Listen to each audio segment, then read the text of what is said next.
कोई पूछा था, एक साधक कह रहे थे एक बार, जो मुझे मैं आसाम गया था और वहां पे लोग पूछे आपके यहाँ क्या करते हैं, मतलब क्या होता है। तो बोला, मैंने ये जवाब दिया, सही था क्या? है क्या जवाब दिया? बोला, मैंने ये जवाब दिया, वो जो कहते हैं उसको पालन करके आपने में सुधार आने लगता है, हमें बेनिफिट होने लगता है, बस यही करना रहता है, जो कहा है वो इम्प्लीमेंट करना रहता है। एक्चुअली सिंपली यही है। उसके लिए आप जो बहुत सारी बात आप सभी जानते हो। एक साधक कभी कह रहा था, एक जगह में गए थे शिविर करने के लिए, तो वहां पे एक लेडी ने कहा, अच्छा ऑडियो सीडी सुना, उसके बाद कहा उन्होंने जो कह रहे थे, फिर कोई कोई समाधि गुरु के नाम लेकर कहा उन्होंने ऐसा कहा था, वो वहां ये पढ़ा था।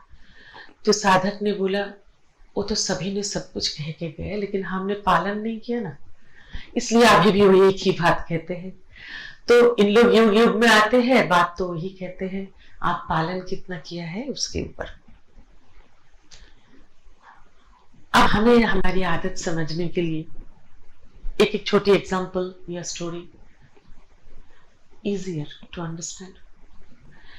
एक new couple, newly wed couple, एक नया नेबरहुड में आया है, नया घर में आए हैं।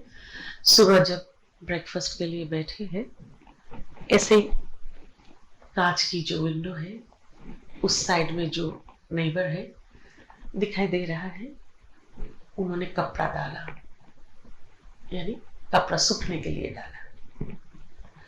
तो ये नए जो आए हैं वाइफ हस्बैंड को कह रहे हैं, ये ना कपड़ा धोना ठीक जानती नहीं है, काफी मैला है, लगता है नया कोई उनको सोप यूज करना आना चाहिए, आप अपने में ढूंढो। कहते हो ना, हम दूसरे के हर हमेशा मन रहता है। ठीक है, सेकेंड डे सेम थिंग, इनकी ब्रेकफास्ट के टाइम है, उनका कपड़ा डालने का टाइम कोइंसाइड कर जाता है। वाइफ ने हस्बैंड को कहा, पहला दिन हस्बैंड ने कुछ जवाब नहीं दी, सेकेंड दिन भी वाइफ ने कहा, इनको तो सही मायने पे सोप बदलना चाहिए, कपड़ा धुले हुए लगता ही नहीं है। Husband silent. तीसरे दिन भी एक ही बात कहा, एक ही सीन, हस्बैंड ने कुछ नहीं कहा। चौथा दिन ब्रेकफास्ट टेबल में ये लेडी आके कहा, अरे आज तो कपड़ा अच्छा से धुल गया है, क्लीन लग रहा है, शायद इसको कोई बताया होगा। कौन बताया होगा? हस्बैंड की तरफ देखा, हस्बैंड ने कहा, आज हमारे घर का कांच का खिड़की मैंने पोंछ डाला।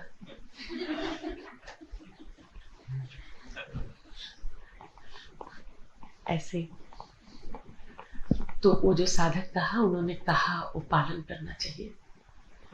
कठिन लगता है। महाभारत युद्ध, कुरुक्षेत्र, बाहर का स्टोरी बहुत पढ़ लिया, वो सारे अंदर है। आपकी विवेक, आपकी विचार, आपकी चेतना, आपके अंदर जो ईश्वर है, उसके साथ अपने अंदर जो असुर है, उसकी लड़ाई चलता है।